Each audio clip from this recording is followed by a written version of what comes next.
Baddewo abantu abatambuza ebifaananyi byange babigatta n'ebya mukyala Farida Nakazibwe.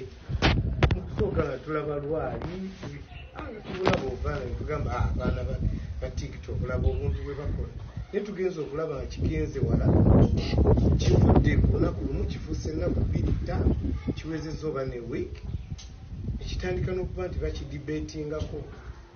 Nedda bannange muleme kusaaga kibeeko wekikoma, kubanga mwogera ku muntu Nakazibwe alina amaka ge, nina amaka gange, nti bwe kisukka mu Lwali wabaddewo n'abantu abatandise okukifuula nti nsonga, batukubira amasimu.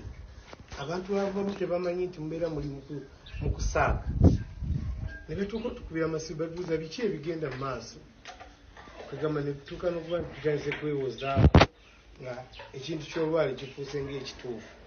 So tubasaba bannange muleme kukizanyisa okukitwala wala, kuba mwe brand, mukyala Nakazibwe is a brand, Irene is a brand.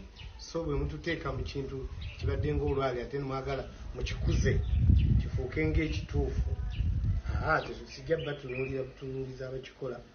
Badde nsaba mukireke nga nkyayogeza embeera eno, kuba bwe kiva ku level eyo nange nja kugezaako okuba nti mbanukula munyanukuleeta tajja kunyuma ate nga sikirinagala.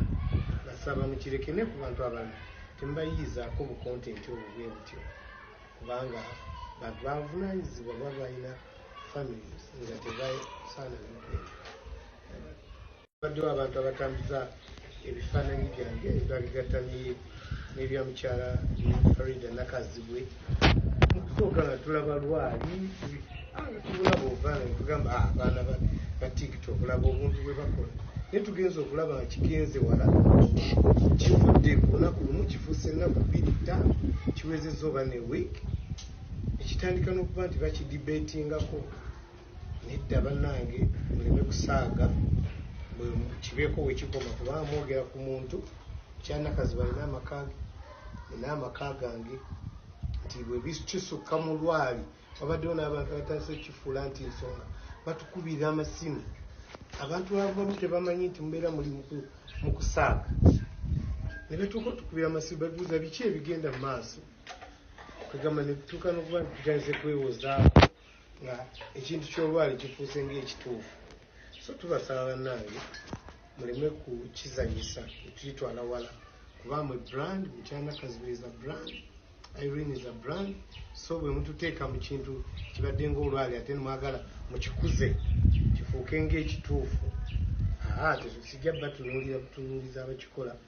Badde nsaba mukireke nga nkyayogeza embeera eno, kuba bwe kiva ku level eyo nange nja kugezaako okuba nti mbanukula munyanukuleeta tajja kunyuma ate nga sikirinagala. Basaba mukireke ne ku bantu abalala temubayiizaako bu kontenti obwo bwe butyo, kubanga bantu bavunaanyizibwa baba balina families nga tebasaana bikwera.